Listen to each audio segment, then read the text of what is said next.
গণ অভ্যুত্থানের প্রেক্ষাপটটা অবশ্যই এই 16 বছরের ফ্যাসিবাদী জমানার ফ্যাসিবাদী আমলের নির্যাতন, নিপীড়ন, গুম, খুন এগুলো মানুষের মনে ক্ষোভ তৈরি করেছে,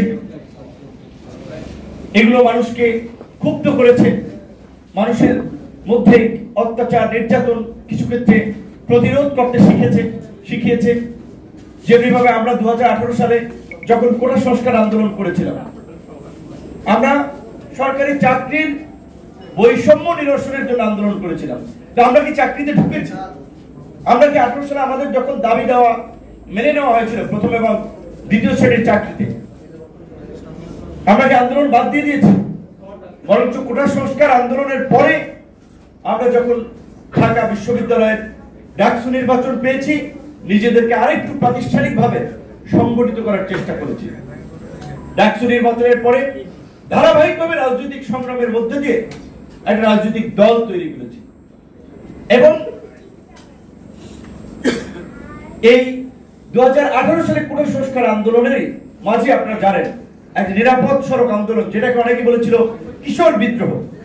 এই নিরাপদ সড়ক আন্দোলনের এই কিশোররাই দুঃসাহস দেখিয়েছিল, শেখ হাসিনাকে চ্যালেঞ্জ করেছিল, ক্ষমতাকে চ্যালেঞ্জ করেছিল, প্রধানমন্ত্রীর কার্যালয়ের গাড়িতে মার্কার দিয়ে লিখে দিয়েছিল প্রধানমন্ত্রীর লাইসেন্স কোথায়।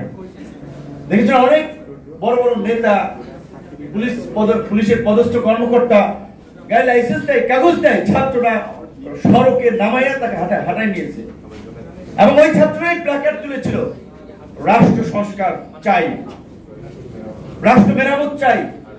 আন্দোলনে রাস্তা বন্ধ করে বলছিল রাষ্ট্র সংস্কার চলছে এবং কিছু ছবি ফেসবুকে আপনারা দেখেছেন কি সুন্দর ভাবে একদিকে একটা লেন অ্যাম্বুলেন্স যাচ্ছে, একটা লেন রিক্সা যাচ্ছে, একটা লেনে মানুষ হেঁটে যাচ্ছে। এইভাবে আন্দোলনের মাঝখানে তারা দৃষ্টান্ত স্থাপন করে দেখিয়েছিল।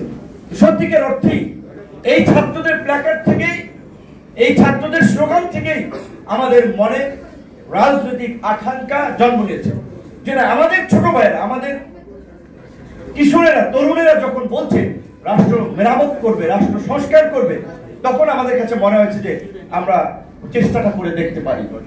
কারণ সত্যিকার অর্থে অনেকেই বলে আপনি অন্য দলে যান নাই, যেতে পারতেন আপনারা। প্রকৃত অর্থে বিদ্যমান রাজনীতিকে আমাদের পছন্দ মনে হয় নাই এবং তাদের অনেকেই কর্মকাণ্ড কাছাকাছি ছিল, যে কারণে মনে হয়েছে যে আমরা যদি নাও পারি অন্যকে পথ দেখাতে পারবো।